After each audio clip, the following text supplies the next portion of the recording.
네, 한미 양국은 내일 2+2 회의 직후에 한미 방위비 분담 특별협정에 가서명할 예정입니다. 그런데 바로 어제 국회 국방위 전체 회의에서 이 방위비 협정 국회 비준을 거부해야 한다 이런 목소리가 비준 거부를요. 네, 거부해야 된다 이런 목소리가 나왔습니다. 특히나 여당인 더불어민주당 중심으로 이런 얘기가 나왔는데요.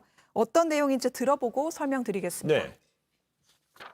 만약에 2030년, 2040년 되면 천문학적인 숫자로 올라가는 거 아니겠습니까? 저는 국회에서 한 번쯤은 이런 과도한 협상 결과, 과도한 미축의 요구 이런 부분은 과감하게 거부해서 바로 잡는 것이 이 외형적인 그 수치도 있지만 또 내면적인 어떤 뭐 한미 동맹의 정신 이런 부분도 있기 때문에 그 점수로 환산하기 좀 어렵다고 보지만 좀 아쉬움도 있다. 그러나 원칙을 준수하고 좀 합리적인 수준에서는 타결이 되었다. 그래서 한미 간의 합의가 불가피한 측면이 있었지만 정말 저 국회에서 통과시키기 싫습니다. 이런 식으로 한미 관계가 계속된다는 것은 저는 바람직하지 않다고 봅니다. 뭐 미 국무부 장관, 국방부 장관이 와서 2+, 뭐 협상을 하신다고 하는데 좀 우리 국회 분위기를 좀 전해 주십시오.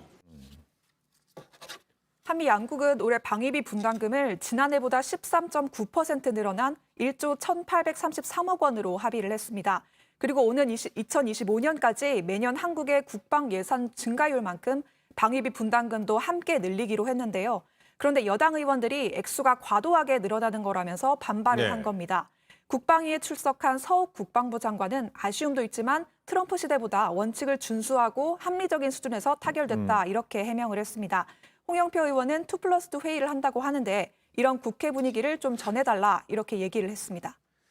네, 정부 합의안 두고 내일 바로 이제 서명까지 있는데 여당 의원들이 이렇게 비판한 건 이례적인 거죠. 이례적이죠. 어떻게 봐야 돼요? 그래서 이게 당정 관계가 좀 이격되는 거 아니냐 이런 우려도 나와요. 네. 지금 정부는 임기 말이고 국회는 아직도 임기가 한참 남았죠. 그런데 이 내막을 잘 들여다보면 지금 민주당이 당대표 권한 대행 체제입니다. 네. 그러니까 곧 당권을 새로 선출해야 되죠.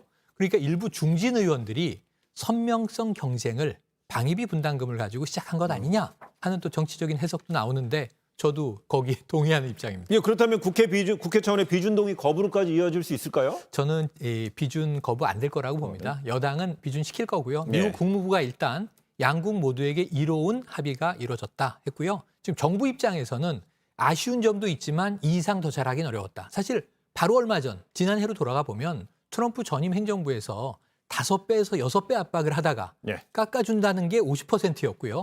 이걸 13.9%로 만들어 놓은 거거든요. 교착 국면에서 정부 바뀌고 진행이 된 거니까 여기서 더 조정할 여지는 없어 보입니다.